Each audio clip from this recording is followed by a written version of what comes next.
Hello everyone, welcome back to our RProgramming series. In our previous session, we have introduced data manipulation technique. Today we are going to focus on filtering and summarizing data using the powerful defilier packages. This function will help you handle and analyze your data more efficiently. So let's dive in. At first you need to call the library. We have already installed the package defilier, so now just call the library defilier. Last time we have explored the basic of data manipulation, so now we will move forward with more practical tools, especially filter and summarize. These are essential for narrowing down your data and getting key insights. So let's start with filtering. The filter function helps us extract specific roles from our dataset based on condition. For example, if we have a dataset of employees and we want to find those who earn more than 50,000, filter make this process very straightforward. You are seeing here an example of our data frame, their name, salary, and age. So now we need to filter this, and for that I just use a high earners variable, then employees filter salary is greater than 50,000.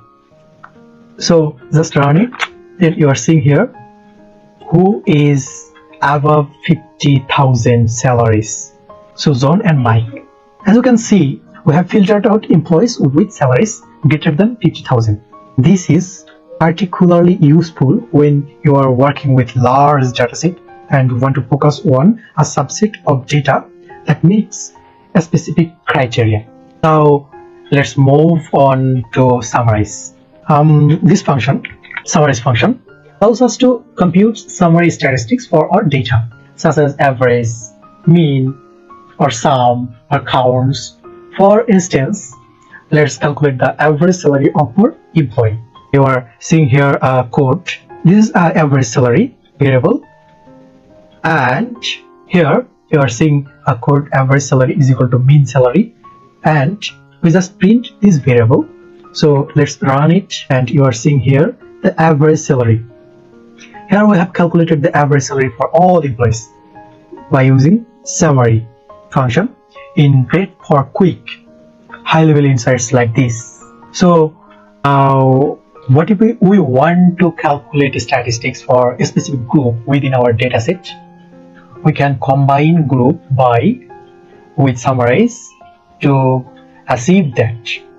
Let's say we want to group employees by age range and calculate the average salary for each group. So you can use this code for these employees, a variable, and we just use this code and we use group by age group and then summarize average salary, that means mean salary. So just run it, and you are seeing here the average salary by age group.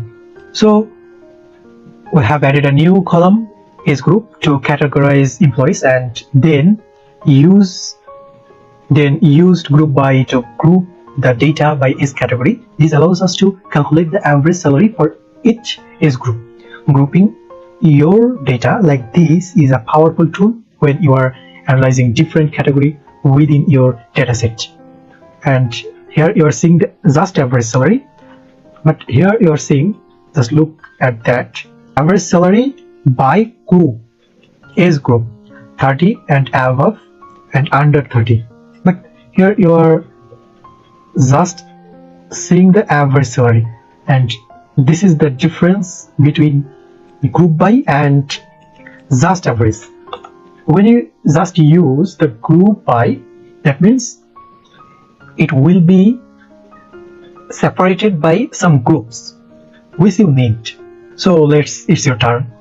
Try using filter to extract a specific subset of data and experiment with summarize to calculate different statistics like the maximum or total salary. So now that we have covered data manipulation technique with defilier, it's time to explore the world of data visualization. We will working with ggplot2, one of the most powerful and flexible tool for creating visualization in R. So why ggplot2? Well, it's the go-to packages in R for creating elegant and informative data visualization, whether you are making bar charts, scatter plots, or line graphs. ggplot2 lets you do it all with just a few lines of code. So let's start with some basic plots and see how easy it is to visualize our data. Let's kick things off with a simple scatter plot. So for that you need to install a package ggplot2, then call the library ggplot2. So now make this ggplot employees aes x is equal to age, y is equal to salary, plus geom point, plus labs title scatter. Just like this and run this, and you are seeing here the scatter plot. So this is the scatter plot, salary versus age, and by this code you can create any scatter plot or any type of plot. As you can see, with just a few lines of code, we have created a scatter plot showing the relationship between age and salary. The geom point here function is used to add points to the plot, and we have also labeled the axis and given the plot title. This is the simple title of the plot, right? And this is the result of this simple code. So now let's take it a step further and add some customization. You can easily modify the appearance of your plots with ggplot2. Let's color the points based on age group. So you are seeing the color of the points. So how can we add this here? Just see here, employees xy color.